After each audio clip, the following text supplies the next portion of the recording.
Baik, Bismillahirrahmanirrahim. Assalamualaikum warahmatullahi wabarakatuh. Apa kabarnya antum hari ini? Alhamdulillah, luar biasa. Allahu Akbar. Yes, baik. Alhamdulillah Rabbil Alamin. Pada kesempatan kali ini kita bisa bersama-sama lagi bertemu, insya Allah, untuk antum semua adalah untuk mendapatkan ilmu, ya, yang mudah-mudahan ilmu itu akan menjadi ilmu yang berguna, ilmu yang bermanfaat, ilmu yang insya Allah akan menjadi bekal untuk kehidupan nanti, dan ilmu yang berguna. Salawat dan salam kita curahkan kepada junjungan kita Nabi Agung Muhammad Sallallahu Alaihi Wasallam. Baik, tetap semangat ya kakak-kakak soleh sekalian semuanya. Kita di tengah pembelajaran dari rumah ini, antum harus tetap sama seperti pada saat antum bersekolah, yaitu melaksanakan kegiatan, melaksanakan selalu rutinitas pagi-pagi, dari mulai sholat duha, dari mulai kemudian antum tadarus, dari kemudian antum bersolat kiroati, lalu kemudian menghafal ayat-ayat Al-Quran, ayat-ayat surat pendek dan lain sebagainya. Ya, jangan sampai kendor, karena kalau kendor itu kelama-kelamaan akan semakin berkurang kebaikannya ya, dan terkikis. Jangan sampai seperti itu. Baik, kita teruskan pembelajaran PKN. Maaf, pembelajaran IPS. Ini pembelajaran IPS ya. Yang kemarin itu kita telah membahas tentang interaksi, jenis-jenis interaksi. Interaksi itu ya dibagi dua kemarin yang kita telah pelajari, yaitu apa? Interaksi manusia ya, interaksi dengan alam, interaksi manusia dengan alam, dan interaksi dengan lingkungan sosial ya. Ingat-ingat ya, ada dua ya, interaksi manusia dengan alam dan interaksi sosial. Nah, ini syarat-syarat interaksi sosial. Baik, yang akan kita pelajari sekarang adalah pengaruh dari interaksi manusia dengan lingkungan. Ya kan, kemarin sudah dibahas bahwa interaksi manusia itu dengan lingkungan dan dengan sosial gitu, interaksi sosial. Nah, interaksi dengan lingkungan ini ternyata mempunyai beberapa pengaruh. Apa saja pengaruhnya? Nah, inilah yang akan kita pelajari gitu ya. Ya, pengaruh interaksi manusia dengan lingkungan. Pertama adalah pengaruh interaksi manusia dengan lingkungan dalam bidang sosial gitu ya. Sebentar. Nah, ini adalah pengaruh interaksi manusia dengan lingkungan dalam bidang sosial. Apa saja pengaruhnya interaksi manusia dengan lingkungan dalam bidang sosial? Itu adalah terhadap cara bergaul masyarakatnya. Berarti kegiatan masyarakatnya atau budaya masyarakatnya itu bisa berpengaruh ya, bisa dipengaruhi oleh adanya interaksi manusia dengan lingkungan. Misalkan kalau kita lihat ya, ketika lingkungannya itu adalah lingkungan yang terdiri dari padang pasir ya, maka cara hidup masyarakat juga pasti akan berbeda. Cara masyarakat yang hidup di padang pasir dengan masyarakat yang hidup di kutub itu pasti akan berbeda ya kan, dari kebiasaan sehari-hari, lalu kemudian dari cara bergaul, cara bertindak pasti berbeda gitu ya. Nah, di sini kita lihat misalkan kalau yang hidupnya di padang pasir itu pasti dalam cara hidup sehari-hari ya, cara mengumpulkan air, lalu cara mencari air, lalu cara bercocok tanam, lalu kemudian cara-cara yang dalam transportasi ini pasti berbeda gitu dibandingkan dengan yang hidupnya di tempat yang banyak airnya seperti di daerah tropis, pasti berbeda ya. Dalam cara transportasi juga berbeda.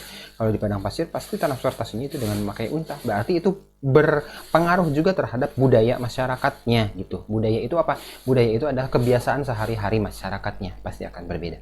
Baik, selanjutnya kita lihat di slide yang kedua. Apa ini? Nah, ini adalah sebentar.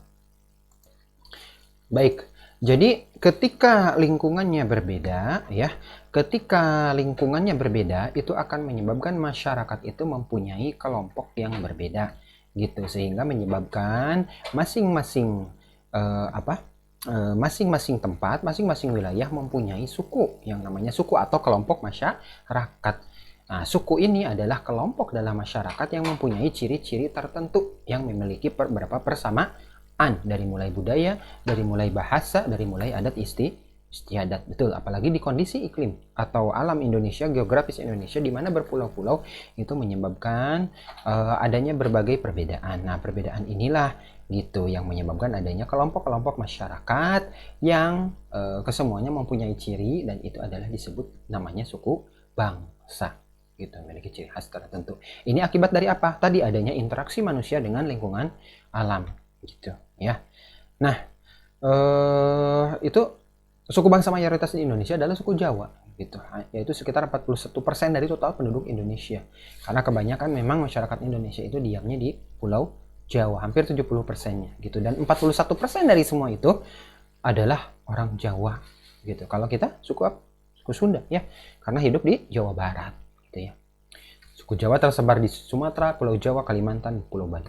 Berikutnya, nah ini kita lihat suku-suku yang ada di Indonesia, gitu ya. Kalau di Pulau Sumatera ini ada yang namanya suku Batak, berasal dari Sumatera Utara. Kalau dari Pulau Jawa ini ada ya namanya suku Jawa. Ini pakaian adatnya seperti ini ya. Ini suku Batak, pakaian adatnya seperti ini. Ini daerah Tapanuli ini. Lalu kemudian suku Dayak ternyata berasal dari Pulau Kalimantan. Pulau Kalimantan ada di tengah ya. Nih di sini di tengah. Ini Pulau Bali yang kecil, samping dari Pulau Jawa. Antum Jawa Barat ini sebelah sini, DKI Jakarta, Banten, Jawa Tengah, Jawa Timur. Nih Banjar sebelah sini. Kira-kira ini yang Bapak tunjuk dengan menggunakan pointer yang ini ya. Ini Banjar di sini. Jadi kalau antum ke utara itu ketemu Kalimantan, ketemu Sulawesi. Lalu yang paling timur ini ada yang namanya suku Asmat, berasal dari Papua. Nah, Kendari itu adanya suku Bugis. Sebenarnya ini tidak akurat ya. Suku Bugis itu di sini nih, dari Makassar gitu. Berasal dari pulaunya betul. Tapi yang lebih tepatnya itu adalah di Pulau Makassar. Selain suku-suku ini, ada juga suku-suku yang lain yang tidak disebut. Ada ratusan. Tadi kan disebutnya ada 1400 sekian. Ada yang namanya suku Padang, ya kan? Ada di Kalimantan juga ada beberapa banyak suku lagi, di Sulawesi, lalu di Maluku, di Sumba ada lagi suku-suku yang lain, ya kan? Yang disebut ini contohnya saja, gitu ya. Nah, silahkan dihafal, boleh. Ini jadi pengetahuan, bahan pengetahuan buat antum. Baik, berikutnya adalah bagaimana sikap kita, gitu ya. Nah, suku-suku itu antum bisa lihat ya, suku-suku bangsa yang ada di Indonesia antum bisa lihat di halaman 51 di buku paket. Itu banyak sekali, dari mulai 34 provinsi, dari provinsi Aceh sampai Papua Barat. 34 provinsi yang di Indonesia, semuanya masing-masing provinsi itu mempunyai suku bangsa yang berbeda-beda. Bahkan satu provinsi saja itu ada yang mempunyai 3 sampai 4 suku bangsa. Baik. Berikutnya adalah sikap terhadap keberagaman suku bangsa. Tadi kita udah lihat ada 1400 suku bangsa yang berbeda-beda. Itu bisa jadi untuk kita itu adalah sebuah perbedaan gitu ya menganggapnya. Karena apa? Karena adat istiadat mereka berbeda. Karena kita melihat kebiasaan kita berbeda gitu ya. Rumah adatnya berbeda dan lain-lain.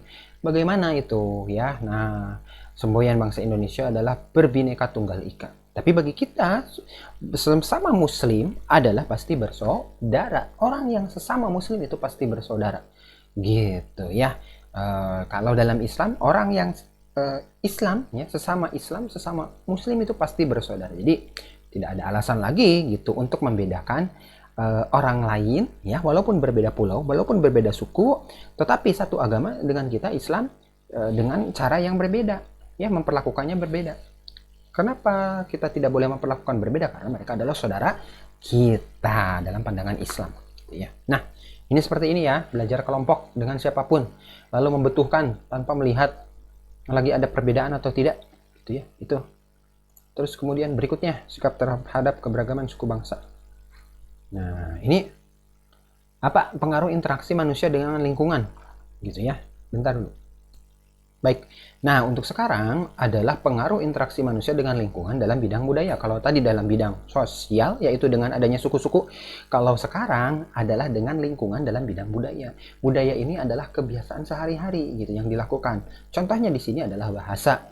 Diwujudkannya adalah dengan adanya bahasa yang berbeda di setiap suku. Jadi satu suku mempunyai bahasa yang berbeda. Suku yang satu berbeda bahasa dengan suku yang lain, ya kan? Nah, gitu. Bahasa daerah yang digunakan oleh bahasa daerah adalah bahasa yang digunakan oleh suku bangsa tertentu di suatu daerah. Ini bisa berbeda-beda tergantung sukunya, gitu. Nah, ketika kita di kelas ya itu berbeda-beda. Misalkan kalau antum dalam lingkungan sekolah SD, lingkup kecil, skopnya kecil, ini masih orang-orang kebanyakan orang Banjar kan ya.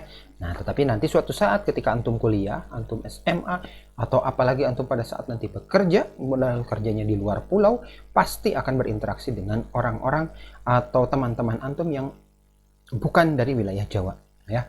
Mereka kebiasaannya berbeda gitu ya. Orang Makassar, orang Bugis, orang Sulawesi, lain-lain itu pasti berbeda. Nah, tetapi ya tadi seperti yang Bapak sampaikan bahwa selama beliau itu orang Islam, maka itu adalah bersaudara dengan kita. Nah, sedangkan di sini kalau di Indonesia itu di dalam kita mengenal ada yang namanya bahasa persatuan, yaitu bahasa Indonesia. Jadi persatukannya oleh bahasa Indonesia.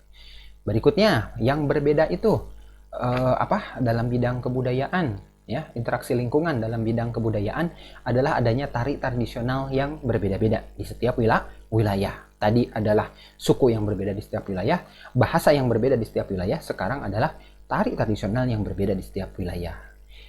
Tari tradisional setiap wilayah pasti memiliki khas tertentu, ciri tertentu sesuai dengan daerahnya ya.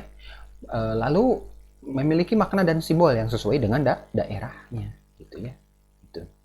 Lalu kemudian lagu daerahnya juga berbeda-beda antara daerah yang satu dengan daerah yang lain.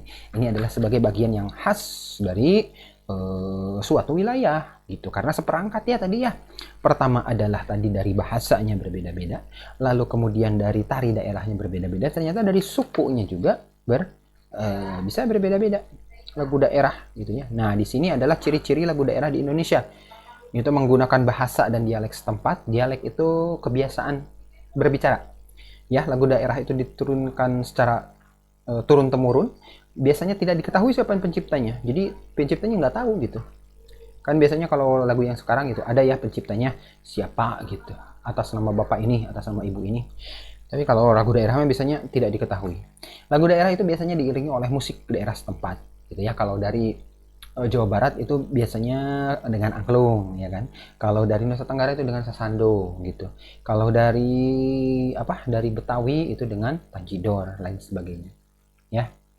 Nah, lalu kemudian apalagi yang menyebabkan perbedaan? Nah, ini contoh-contoh lagu daerah yang ada di Indonesia ya, mulai dari Sumatera Utara ya, ada lagu-lagunya, lalu kemudian DKI Jakarta dan sebagainya ya. Anda bisa lihat sendiri, bisa dilihat di sini dari berbagai daerah di Indonesia. Nah, ini jadi berbeda-beda ya, masing-masing mempunyai khasnya sendiri-sendiri. Dari Kalimantan Selatan, Sulawesi Tengah, Papua Barat. Ini akibat dari interaksi manusia dengan lingkungan, terutama dalam bidang budaya. Jadi masing-masing daerah mempunyai lagu daerahnya sendiri-sendiri yang berbeda dengan daerah yang lain. Ini merupakan kekayaan kebudayaan yang ada di Indonesia, menyebabkan tiap daerah mempunyai lagunya sendiri, bahasanya sendiri, mempunyai tariannya sendiri. Yang kita pelajari ini adalah tarian daerah tertentu. DKI Jakarta, Sulawesi Tengah, Papua Barat, Yamko, bisa nyanyinya? Bisa ya. Biasanya digunakan dalam pengiring permainan anak-anak ya. Nah, berikutnya, pakaian adatnya juga berbeda-beda, ya kan? Pakaian adat merupakan pakaian yang digunakan dalam upacara tertentu gitu, dalam perayaan atau upacara adat ketika melakukan upacara adat tertentu, ya kan? Bisa pernikahan, bisa khitanan gitu ya. Lain-lain itu biasanya memakai pakaian adat. Nah, pakaian adat ini masing-masing daerah berbeda-beda gitu. Orang Jawa Barat, orang suku Jawa dengan orang suku Sunda berbeda. Orang suku Batak dengan orang suku Papua apalagi ya. Perbedaan yang jauh, dengan latak yang jauh pasti perbedaannya juga semakin jauh ya kan. Kalimantan Selatan ya seperti itu, berbeda-beda gitu ya. Seperti itu pakaian adatnya ya. Untuk lihat ini masing-masing mempunyai khas masing-masing ya. Ini dengan pakaian batiknya Sumatera Barat ya. Ini daerah Tapanuli seperti ini, Sulawesi Selatan dan lain-lain. Berikutnya kita lihat senjatanya juga berbeda-beda ternyata ya. Ada dari Aceh, provinsi dari Aceh seperti ini. Lalu pisau belati dari provinsi Papua seperti ini. Lalu dari Sulawesi Selatan, lalu dari Nusa Tenggara Timur. Ini berarti yang namanya senjata tradisional itu adalah senjata tajam atau senjata khas suatu bangsa yang dipakai untuk melengkapi pakaian adat ya, seperti pakaian yang tadi dikenakan itu biasanya dikasih aksesoris. Aksesoris itu ya tambahannya berupa ya seperti ini, adalah senjata-senjata yang merupakan khas dari wilayahnya masing-masing, dan itu pasti beda di tiap wilayah. Oke, baik, berikutnya kita lihat apalagi yang berbeda. Ternyata dari rumah adat ya, dari interaksi manusia dengan lingkungan di tiap-tiap daerah juga menghasilkan rumah adat yang berbeda-beda tergantung kondisi wilayah tersebut. Misalkan dari Sulawesi Selatan namanya adalah rumah tongkongan gitu. Dari Provinsi Papua namanya adalah honai ya, relatif lebih sederhana kalau kita lihat ya, dengan bahan-bahan dari alam. Ini juga sama, bahan-bahan dari alam, kayu dan lain sebagainya gitu ya. Ada yang namanya dari Sumatera Barat rumah gadang itu, atau kalau dari Jawa Tengah namanya juga rumah joglo itu. Nah, itu menyesuaikan dengan kondisi lingkungan masyarakat. Di Papua ini kebanyakannya pegunungan, jadi ya rumahnya seperti ini gitu, memanfaatkan bahan-bahan yang ada di sekitar, bahan-bahan lokal, gampang. Jadi masing-masing mempunyai ciri-ciri tertentu yang disesuaikan dengan lingkungannya gitu ya. Nah, berikutnya, nah ini kita pelajari dari video supaya lebih gampang antum dalam mempelajari materi ini. Pengaruh interaksi manusia dengan lingkungan budaya. Nah, ya. Nah, dalam bidang budaya apa saja? Nah, ini adanya suku bangsa yang berbeda-beda gitu dalam satu kelompok, dalam satu lingkungan, daerah atau memiliki bahasa yang berbeda, juga memiliki tarian tradisional yang berbeda. Itu ya, dari Cirebon, dari Kalimantan Timur, ini masing-masing berbeda. Lagu daerahnya juga berbeda. Gitu, ya. Ini bisa ceritanya seperti ini. Lalu pakaian adatnya, dan terakhir adalah apa tadi? Ya, adalah rumah adatnya yang berbeda di tiap daerah, juga senjata tradisionalnya berbeda. Berarti dari interaksi manusia dengan lingkungan ini menghasilkan beberapa perbedaan yang disesuaikan dengan keadaan lingkungan masing-masing ya. Nah, oke, baik, itu ya yang bisa disampaikan di kesempatan kali ini. Insya Allah nanti dilanjutkan untuk tugas. Nanti antum bisa lihat di bagian deskripsi ya, di deskripsi video di situ ada tugas, silahkan dikerjakan ya. Insya Allah akan menambah kemampuan antum dalam mengingat pelajaran ya, supaya ada yang pelajaran yang kita pelajari hari ini itu antum bisa manfaatkan dengan maksimal ya. Itu dia mungkin yang bisa disampaikan untuk kesempatan kali ini ya. Kurang lebihnya Bapak mohon maaf. Tetap semangat antum dalam melaksanakan pembelajaran di rumah ya, lalu kemudian tetap bersemangat dalam melaksanakan berbagai kegiatan amalan harian. Kurang lebihnya Bapak mohon maaf. Kita tutup dengan ucapan hamdalah bersama-sama. Alhamdulillahirabbil alamin. Assalamualaikum warahmatullahi wabarakatuh. Ya, mari.